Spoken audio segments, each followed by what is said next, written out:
Now we invite SEJC Chair Adam for an announcement. Are you going to do that announcement? Okay.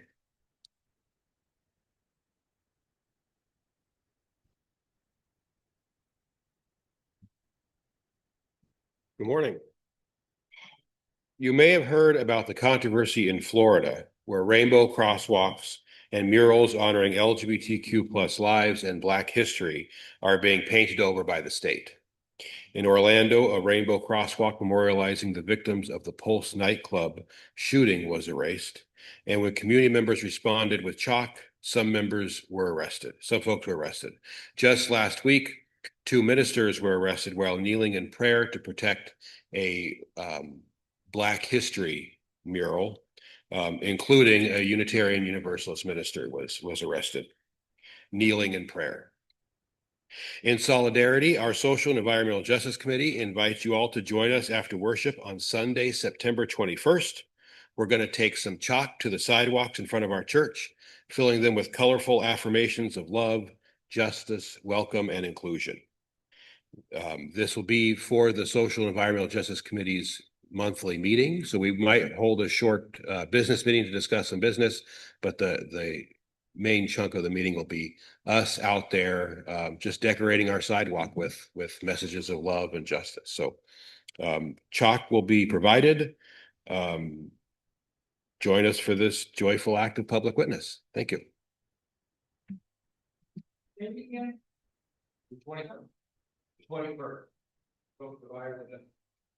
Yeah, thank you. That chalk on the sidewalk thing sounds like a lot of fun. So our time together is brief, but it is filled with joy. In that spirit, I invite you to turn to those around you, greet them, welcome them, and share that joy. For those on Zoom, you can use the Zoom wave gesture or just wave at your camera. And hello, everybody.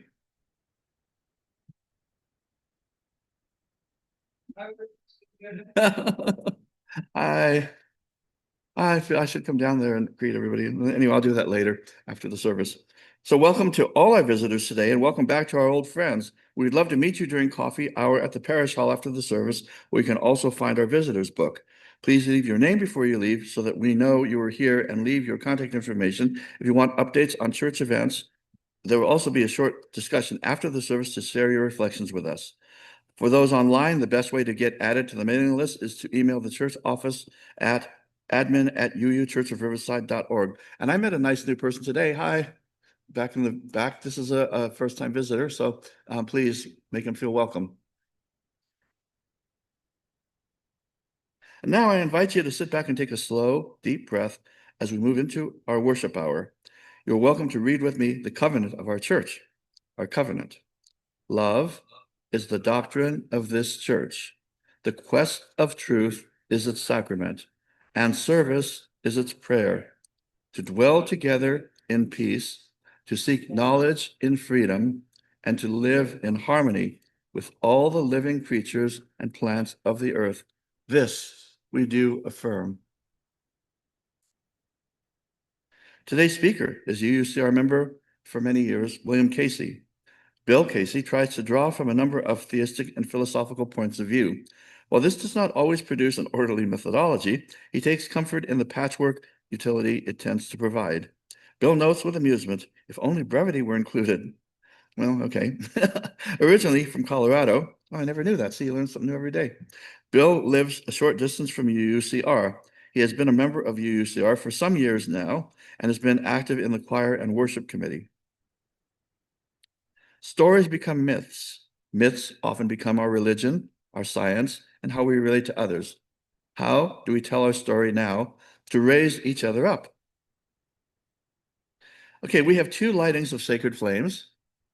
The first is a remembrance candle for the indigenous peoples who continue to cry out for justice and self-determination.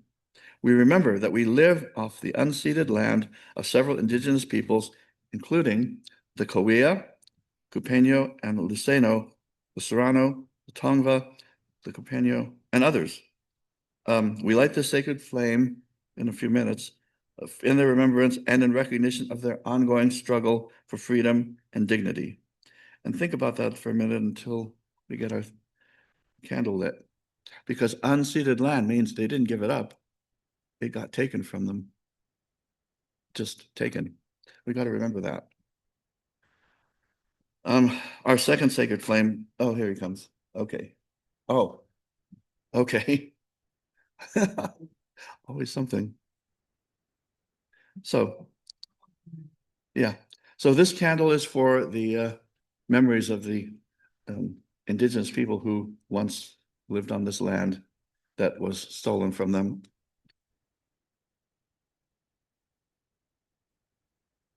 We can't do anything about how it was stolen from them, but we can certainly acknowledge them with appreciation.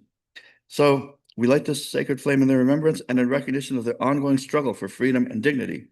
Our second sacred flame is our own chalice, this symbol of our faith. We are blessed with this space and opportunity to strive to live out our common principles, to bring justice, equity, and compassion into our daily lives, to resist all that threatens the earth and her people, and to be part of a world community with peace, liberty, and justice for all. Let these thoughts carry us forth as we journey and worship together. Today's chalice lighting words are A True Story by Lee Kinvey. The chalice is for the living, the changing, the becoming. The chalice is for losing the script of your life. The chapters about who you are and other people's stories. The chalice is for lost GPS that was supposed to show you how to get where they expected you to go. This chalice is for skipping the directions, coloring outside the lines, painting not by number, but by silence, by wild abandon, with a brush you made yourself from light deep inside. Startling, vivid, a new voice that already knows you, finally a true story. Well, think about that as you paint the sidewalk with chalk in a few weeks. It is said that shared joy is a double joy, shared sorrow is half sorrow. On the first Sunday of each month, we share the joys and concerns that we have received from you and which you have collected throughout the month. First, I'm going to read the joys and concerns that were given to us. So this is a concern. We are thinking of Tinka Friend and Nick Williams, who are recovering from a recent car accident. We didn't know about that. Hope they're okay. Joy, cool breezes, the sound of wind chimes, and functioning air conditioning. Does anybody have an update on Tinka and Nick? Are they doing okay? They're okay. So, Tinka and Nick were involved in a car accident during their road trip in the summer. And so they had to return about 2 weeks earlier. They're now back in Riverside. But I spoke to her recently and she says that she has to wear a neck brace, but she is slowly recovering. I think her airbags blew up in her face, and so she suffered some trauma to her like chest area. And then she also mentioned that Nick had some kind of injury that was discovered after the accident on his leg. So they're not sure whether or not that was caused by the accident or if it was just, something they found recently. But apparently they're both doing better. She is out of bed, so hopefully they will both be able to return and attend the services soon. Okay, thank you. And if you're in touch with them, let them know if they need any help to reach out to us. Is there anyone here in the sanctuary who would like to share their joy or concern? Please raise your hand and we'll invite you up here to the microphone. Or anybody on Zoom? Is anybody on Zoom? Okay, we place a stone in our water. Oh, we have somebody. Okay.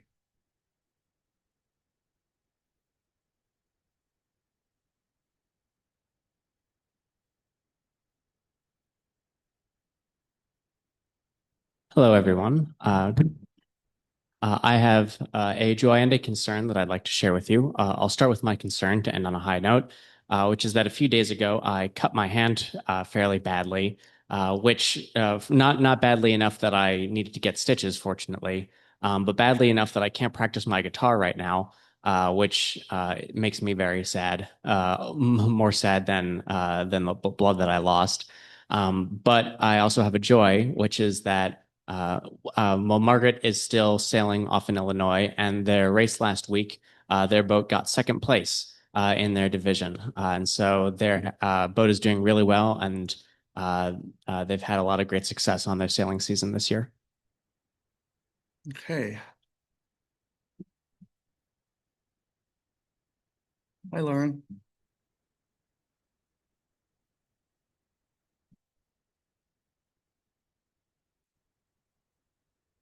Just an update on, I was supposed to go to my brother's memorial event, the middle of August, but that didn't happen for a couple of reasons.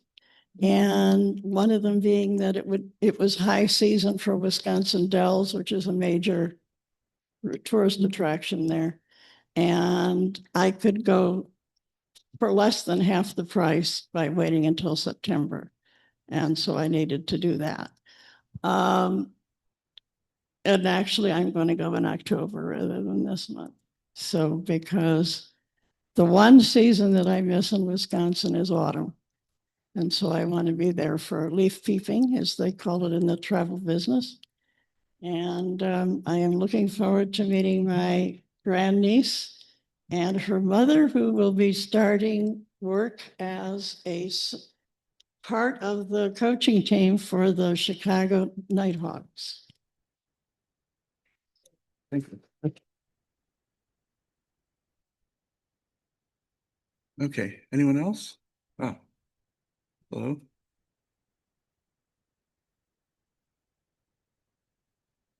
I've enjoyed that. I've been on all drinks, drugs, and smokes for over 25 years.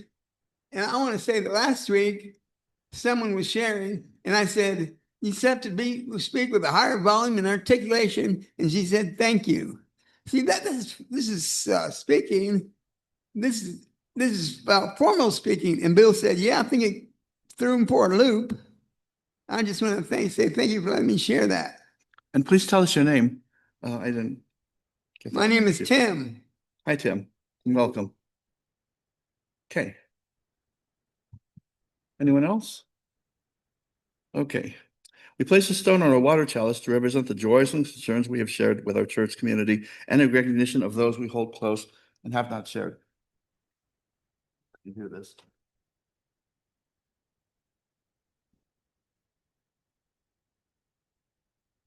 We need more water in there. May we remember those who have spoken, those who they have named, and those we hold in silence in our hearts. Our hymn now is number 1064, 1064, Blue Boat Home from the Teal Hymnal. Feel free to rise or sing as the Spirit moves you. Now please rise in body or spirit and join us in singing hymn number 1064, Blue Boat Home.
As I ply the starry sea,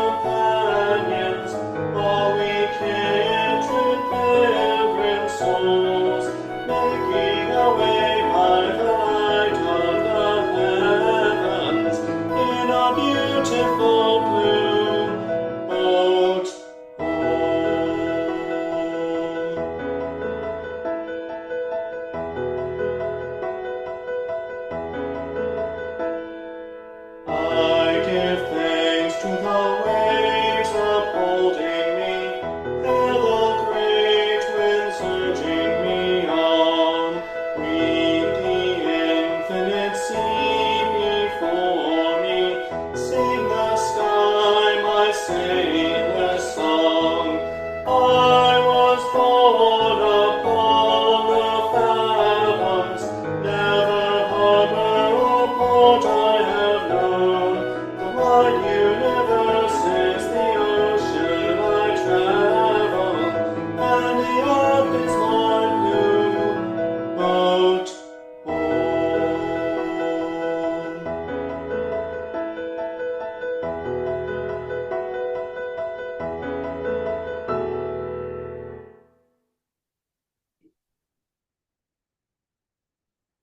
This portion of the service is to support our beloved historical church. This can be accomplished in several ways. In addition to the weekly collection, you may send your checks to the church address, which is shown here. You may contribute by PayPal using the QR code, which is shown here, as well as on the church website and in the newsletter. Stater Brothers Market gives our church a rebate on Stater grocery cards, which we will have in our church each Sunday. You get the full value, and the church also receives a percentage for free. Please see Robert Braun in the church office if you are interested in purchasing the gift cards. Please donate as the Spirit moves you by whatever method works for you. Thank you for your generosity. To those of you who give of their time and their talent, thank you for your generous care and attention. To all of you who are joining us today, thank you for the gift of your presence. Will our ushers now please come forward to receive the collection? A tote bag will also come around to collect food and hygiene items for our local community. There's also a barrel out there by the stairs where you can donate items for the community as well.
Our next hymn is number 402. That's in the gray hymnal, From You I Receive.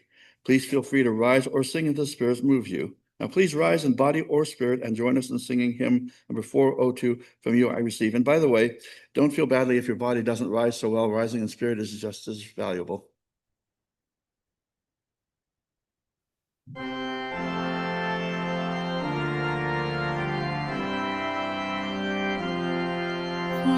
you I receive, to you I give, together we share, and from this we live. From you I receive, to you I give, together we share, and from this we live. From you I receive, to you I give, together we share, and from this we live.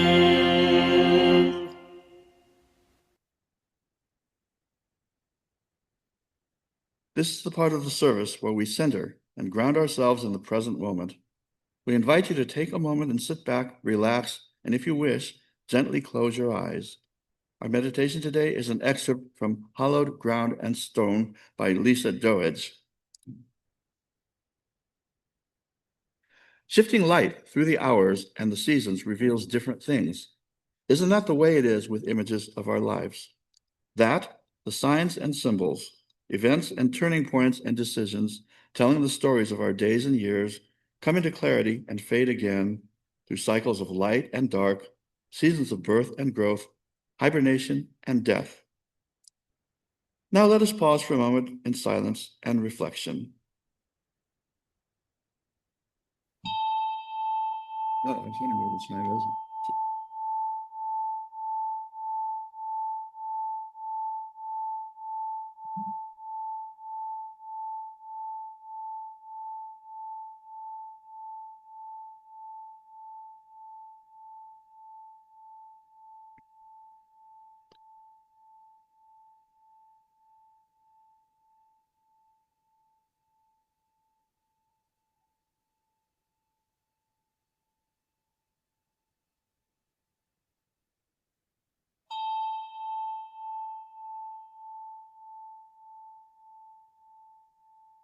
Now it's my pleasure to introduce Bill Casey, speaking to us on storytelling and us.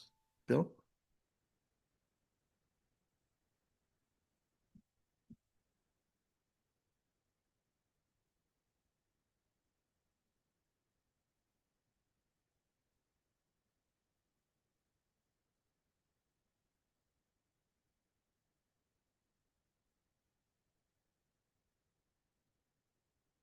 Good morning to all of you.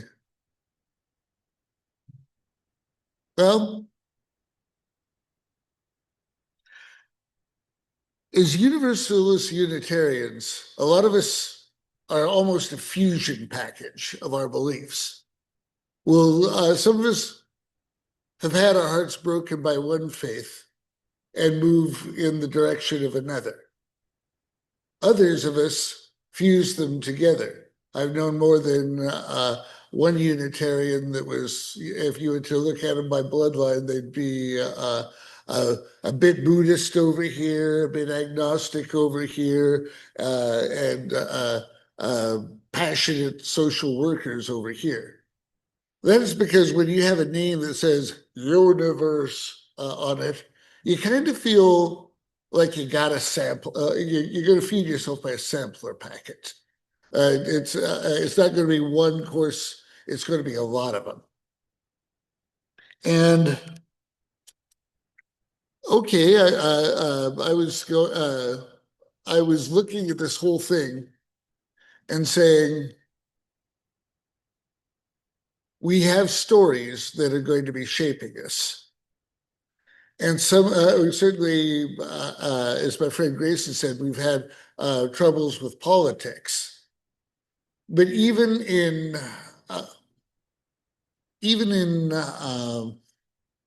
dealing with mythology, with scripture, we have some challenges ahead. I'm on the pagan side of the street. Well and good, right? Hey, a pagan doesn't even have to pay attention to a particular story if they don't like them. I know very strongly feminist pagans who don't even listen to deal with certain deities because they find them, the males in them, to be somewhat repugnant by their activities. But I've also seen people change the story around a bit, and that works both well and not well. For example, there's a series out that I both highly recommend, even though it grinds my teeth to mention it. It's called Twilight of the Gods. It's a new take on the old Norse story. For those of you who know about the Norse myths, what we wind up with is a story of how the systems break down. And you in the stories of the myths, the younger ones, you get, okay, here is a heroic god. Here's a fairly heroic god, a bit of a weasel here and there, but overall a good god. Essentially, you've got someone to cheer for. And then all of a sudden, you don't. In this version of Twilight Gods, the animated series, the heroic figures are the giants and the Jotuns, especially. And Thor is seen as a rage-filled being, a hard right hand to Odin, and chock full of PTSD. It's not a pretty picture. You give that one 1.2 gigawatts of power, things suffer. And so they did. Thor would be doing that. And I found myself kind of kicked bloody by the whole thing, because I've been doing the pagan thing for a long time. I stepped away from Christianity because I didn't like the idea of eternal suffering for finite sin. So I moved in the direction of a faith that could either was going to look at reincarnation or some degree of kindness to it. And so here comes Ragnarok, and all of a sudden I'm stuck with this very tough redefinition of figures of the sacred. And it'd be like all of a sudden if you found out that Noah also liked to shoot baby ducks.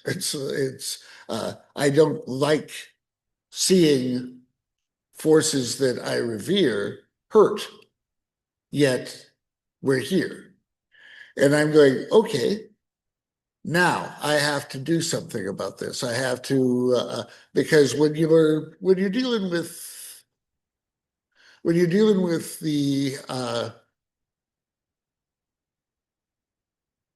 when you're dealing with the old stories, there's a question of what you're going to keep and what you're not going to keep. Now, you can be academic and say, well, there was a shortage of machine gun bullets, so I'm going to have to veto the idea of Noah and the baby ducks. But at the same time, there's also the idea that says things might have gone in a particular package.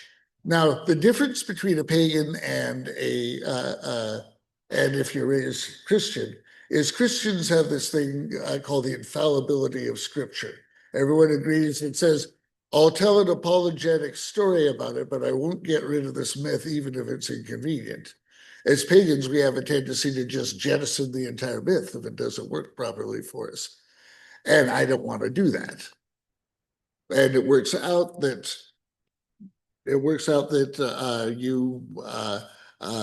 it's darn hard work to hold on to the idea of some of those myths because our times have changed slightly.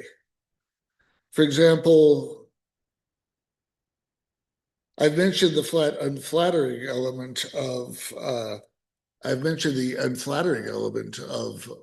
Twilight of the Gods.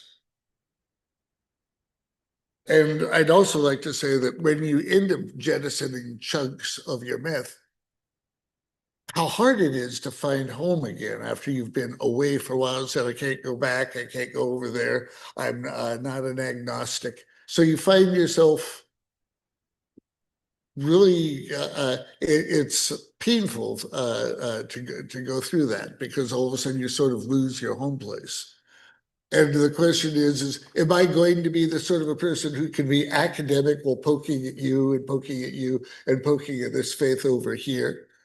And then all of a sudden I want you to take my truth as being emotional and solid. I'd rather not be that guy either. I like it to be back and forth fairly often.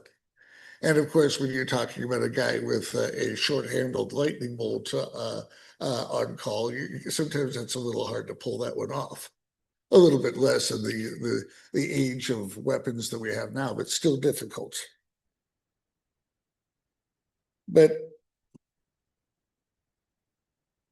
and also when we're telling stories to ourselves and each other, at what point do we keep the story? And at what point do we let go of the story but still hold on to the book a little bit? For example, there was a passage in the Bible at one point where a man was to come to one of the great cities, and then a rather hardcore scientist that was on YouTube says, now wait just a darn minute, 4 generations after a flood, and you're going to say, great city? No, I'm not going to let you have it. Better than average large town, and that's about it. Even if I granted you the best birth rate that I have ever seen, stories get vetoed sometimes. And sometimes they should. For example, with dealing with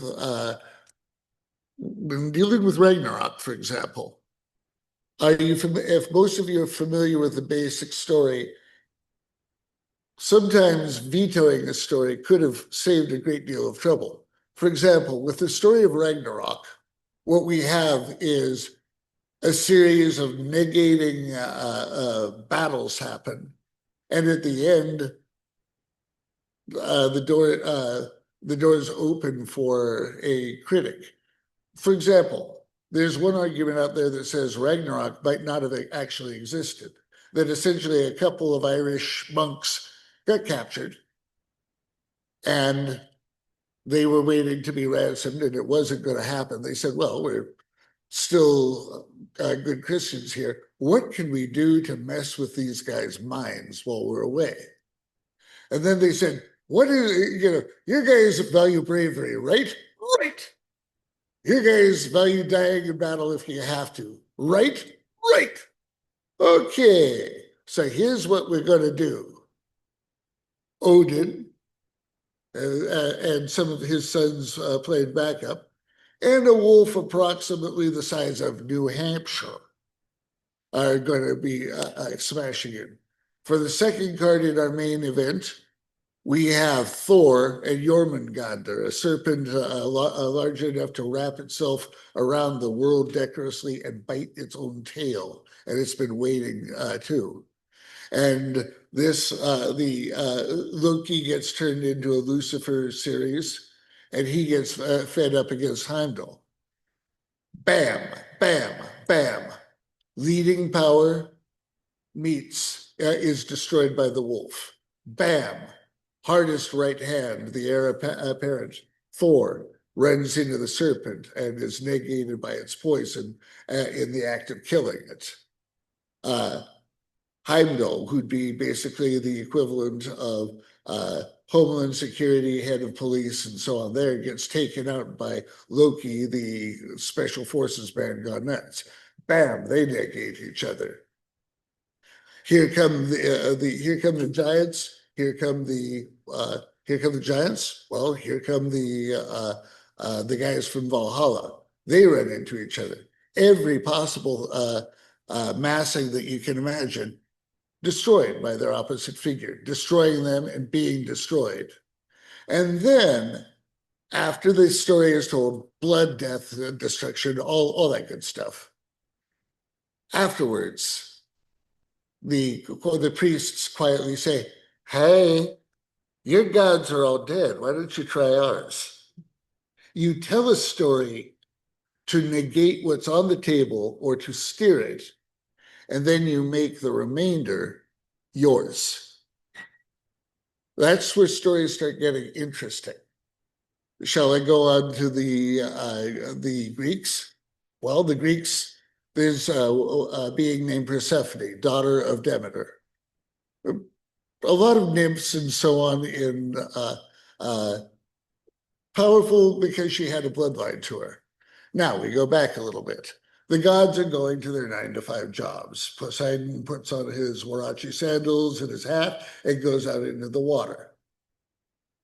Zeus takes the elevator up to Olympus. Hades says, and what am I going to be running? Zombies and gemstones. Okay. Well, at least I'll have a wife, right?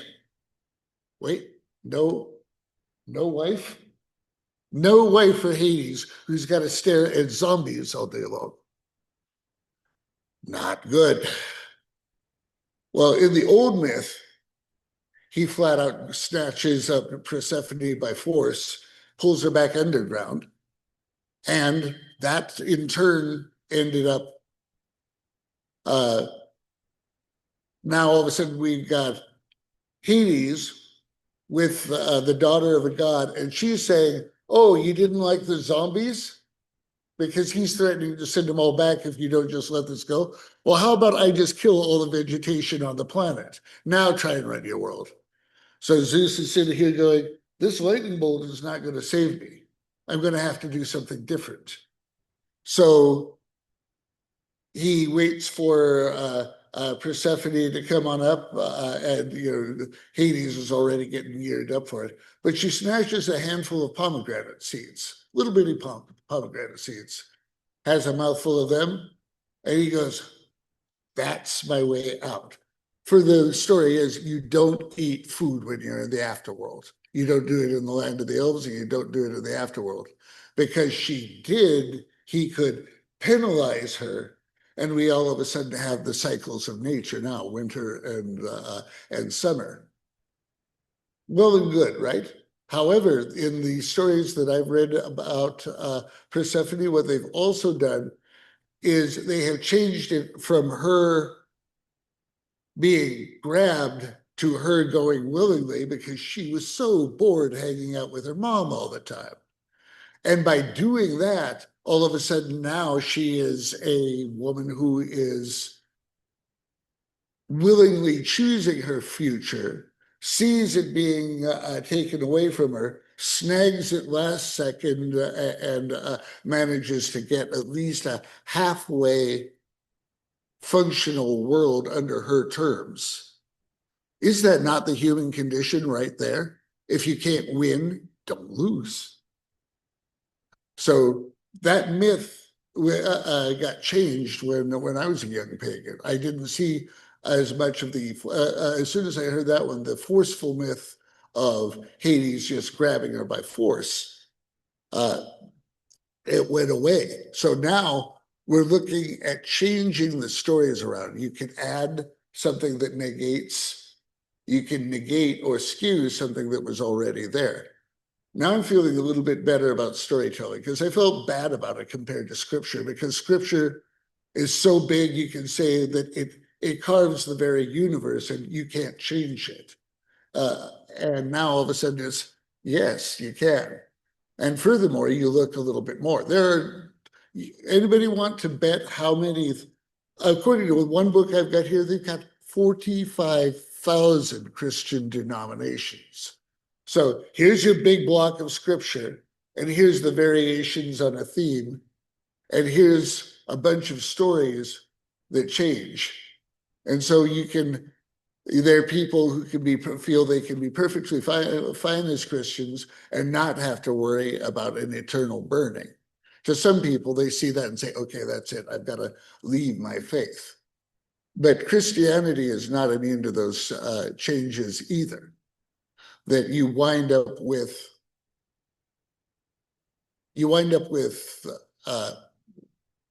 movement, whether we want movement or not. As humans, we don't always get the world that we want. And sometimes that's a darn good thing. When you have people like Martin Luther King, if you want to be a good American and a defender of order, you look at what's going on in Selma, Alabama at the time, and you say, is he trying to overthrow the government? This looks pretty wacky to me. I don't want a part of hanging out with a rebel. It's like, but when the story becomes not, is Martin Luther King looking to break the cosmic order of how lawful people should be acting, but instead, if he becomes a champion of the poor, the hungry, the oppressed in Selma, Alabama, and how it shouldn't be like that. Now all of a sudden it's a different story we're telling each other. Shall we tell each other a story of salvation, or shall we tell a grim story? Even today, as my friend Grace mentioned, even today with the informational games that are played, all of a sudden, I don't want this person in charge of this agency because it shows that I've not been doing a very good job. That's happened repeatedly. So when we look at the stories that we tell each other, well, well, there's some things we have to look at. If we're going to do a rewrite, let's try a few details. For example, try to be nice. You can't ignore the fact that people settle certain matters with swords. But if you're going to tell a story about human interaction, I'd much rather have the newer version of the Persephone story than the old, because the newer one gives hope and choice and agency and adaptability. And these are messages that renew us far more than grim, determined, mystic pain. There are, by the way, some scriptures that are so rough that they don't even get included. There's some stuff in Book of Judges involving the battle with the sons of Benjamin of the 12 tribes that is so ugly, I cannot really mention it here. But yes, nice is good. Purgatory instead of hell, nice. More friendly than not, more inclusive. But here's some advice. Be kind, evolve, give the reciprocation of how life is and how nobody should be suffering that hard. Remember, you have the miracle. You remember the burning bush, Moses' burning bush? Well, at setting one, that's ground zero. You saw the thing on fire, and the fire burned and the bush was consumed not. Step two, well, he's my brother. Moses wouldn't lie to me about that one. Step three, I've known both of these guys for a while, and although this is hard for me, I got to say I believe them. Step four, there's a guy named Ed who just says, maybe. And then in step five, there's you. So here's your miracle, shining bright and glorious. And is it to be taken right off the vine, fresh and glorious? I don't know if I can tell you one way or the other. There's a fair amount of people there. I've accepted miracles and I've kicked some of them away before just because I couldn't believe. But we wind up with, as we tell our stories, knowing that our stories shape our day-to-day. That gives us something. That gives us something to build with. We look at our day-to-day and we accept it as a lump sum. We shouldn't do that all the time. We should look at the elements and say, wait a second, does this story make me a better, this thing that I've just heard from the government or my minister or my fellow man, does this make me a better guy? And the answer, if it doesn't, then that's good. You should moderate the way that you accept that story and move it into your heart. And please remember, it's not all Xena, warrior princess. The gods were once incredibly vicious and mean. Look at the world, whether you call them the gods, whether you just say the big empty. We have a bigger world and a bigger plate and a bigger way than what we think we have. Let us step into a brighter world. Let us step into a more lucid world. And let us be a kinder world if we can swing it together. And let's dance with it.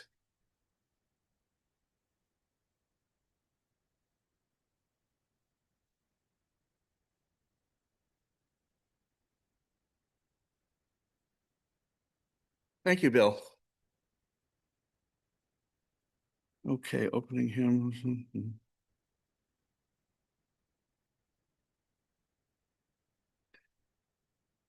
Lost my place here. Our closing hymn is number 20, Be Thou My Vision, from the Gray Hymnal. Feel free to rise or sing as the Spirit moves you. Now please rise in body or spirit, and join us in singing number 20, Be Thou My Vision.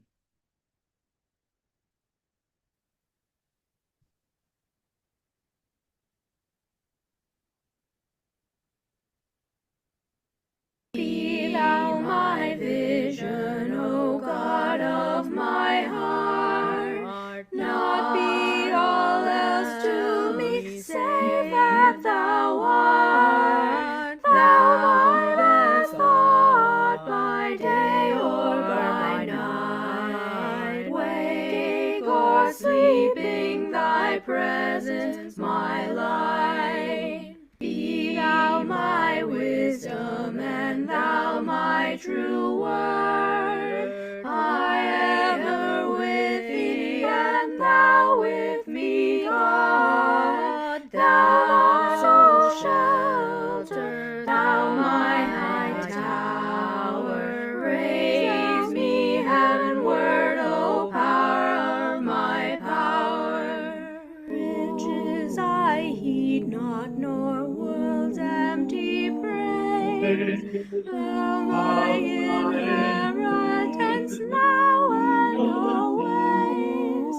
Thou and thou only, first in my heart. Sovereign of heaven, my treasure thou art.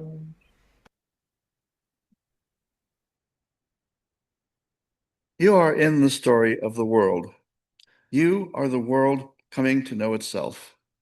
May you trust that all you will ever say or do belongs in the story of the world.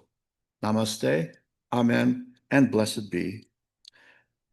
Thank you, Bill, for sharing your valuable time and insights with us this morning. It is sincerely appreciated, and we look forward to seeing you again. We will have 10 to 15 minutes for discussion following the service. For those of you who wish to share your thoughts and observations on today's topic, please be aware that this will be included on the video that is posted.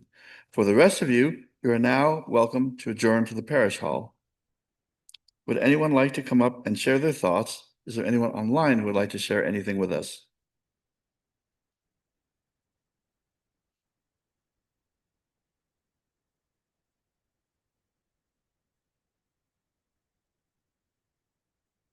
Am I on? Yep. My name's Tim, and I like to talk. I talked previously, and when I said that, talk louder with more articulation in debate, that's called heckling. And since you're not good, get off the stage, you lousy bum. And that's called audience participation. They'll say, the floor is now open for speakers. And I always say, I know Alec and his wife, Margaret, I think. And I was talking to him separately, and I said, can you tell I've got some intelligence and done some intelligent things and actions past high school? And they both said yes. And as you know, if you talk to me, like I've talked to Grace, I'll in our conversation, I'll let you know that my dad was a wealthy surgeon, and then I got flushed from Russia to DePaul. And I want to say that I was talking to Grace earlier, and she said, okay, there are boundaries. Now, she let me get close, but not a little close. And Nick is I am involved with him in another program. And he said, well, now, it would be realistic if you wanted to ask Gracie for a coffee or one to back to the grind. And to soften the thing, I would ask Nick and Tinka to go with us. So we have something in common. She wouldn't be on the spot with me. Now that Tinka comes here a lot, and I was talking to Tinka, and I was speaking about her name, and she said, I know it's not funny, it's Austrian. That's good solid name in here in America, like Mary, Beth, or Sue. And then there's Tinka. And thank you for letting me share. Thank you. Thank you, Tim. It's a real pleasure meeting you. Anyone else?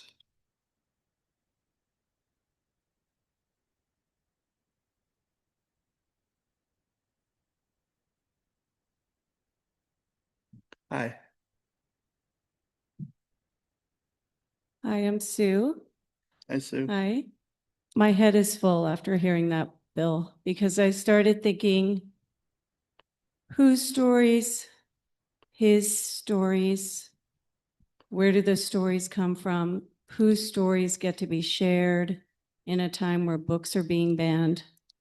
Because when I started teaching dance appreciation at RCC, I would share with my students, there's the archives that are in the library, and most of those books are written by white men. There's oral histories that are important, but they don't get onto the pages. And then in dance, a lot of ballets were created from those myths. And they're still being performed in that way because they're classics. So I have a hard time going to see the Nutcracker because of Yellowface in one section and then the Arabian Nights section. There's still those stories, they get stuck in time and they're classics, they're popular. People will go see Sleeping Beauty again and again and again. So it'll lead back to my concern is for the stories of the people that are getting cut off right now with the banned books. And, but it really just got me thinking about a lot. Thank you, Bill. Thank you.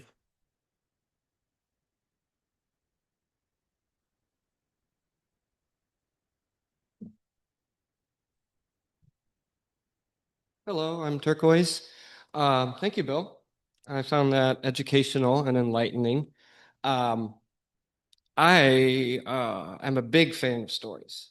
Growing up in a fundamentalist Christian household, I was taught that the Bible was literal, that Noah actually somehow built a contraption out of nails and wood and tar that held every species on the planet. Physics would disagree, but hey, here we are. So coming to my UU version of Christianity, my mosh posh, I had to reconcile that most scholars agree that most of the stuff in the Old Testament are just stories. They're just made up. And my renegotiation, my considering is, does this destroy my Christian faith? Does this destroy what I believe? And kind of like what Bill was describing, how much weight should I give this story in my heart? How much should I let it determine what I define or who I define my God? And I don't have the answer. And I appreciate that you didn't give us an answer. You just said, well, figure it out. And that's something that as an adult, I realize I have to come to terms with. No one can tell me, and no one can tell any one of you what stories mean to you, how impactful they are, what it defines in your life. Only you, and if you have a higher power or lack thereof, only you and your higher power can decide. And when I first was, I had to come to terms with all these things might be stories. They're not factual stories. It was overwhelming. I was like, oh no, my faith is in shambles. Everything I know is in shambles. But then what I found that helped me a lot is what's more important. That these may or may not be facts or my relationship with my higher power. I believe when all said and done, I agree with what Bill said. Does that story help you become a better person? Does it help your relationships? And I realize some of those stories in the Old Testament don't help my relationship with my higher power. So what's more important, the relationship or my ideals? And I hope as I continue to grow and continue to learn, I continue to renegotiate, continue to reconsider, and continue to be open to the relationships around me.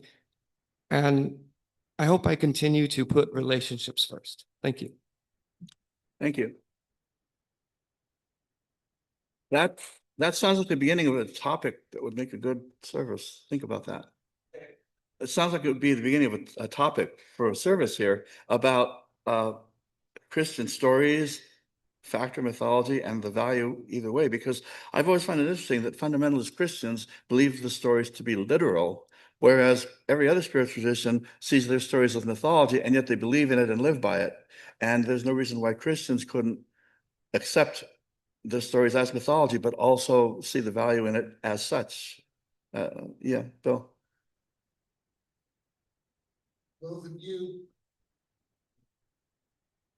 Part of the reason I had put this thing together and was hoping it was going to be bullet points, and it was going to be all crisp.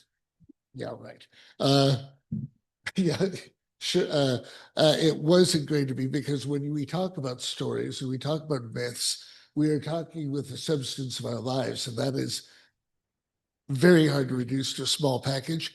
But based on what you were saying, the large story and the small stories, as I said, can be used to replace, to deflect.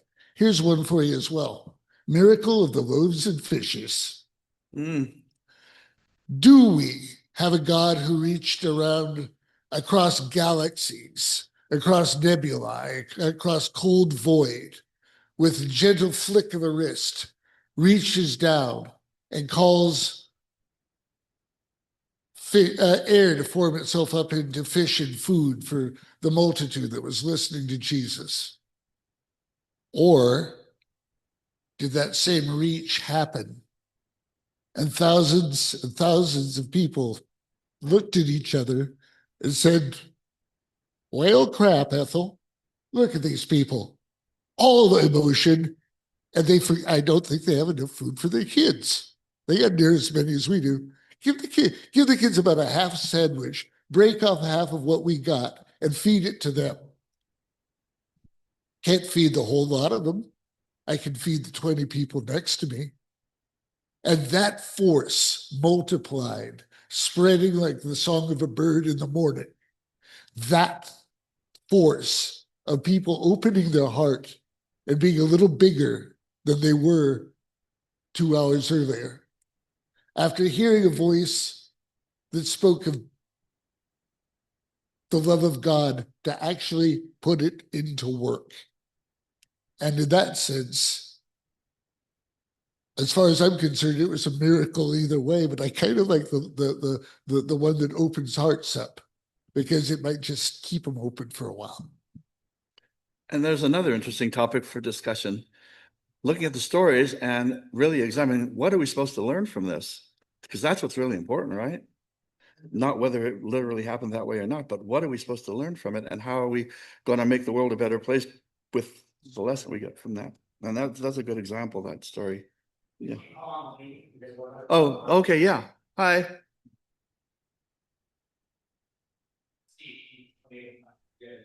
Oh, okay. Lee? Yes. Hello. Yeah, please speak. Are you there? We're getting you up on screen here. Can you hear Get me? him up here. There he is. Hi, Lee. Unmute your Hi. mic. And good to see you. How are you doing? Good to see all of you again. My membership is still with you there. Bill, I just wanted to say thank you so much for your statement of stories and everything. Much appreciated.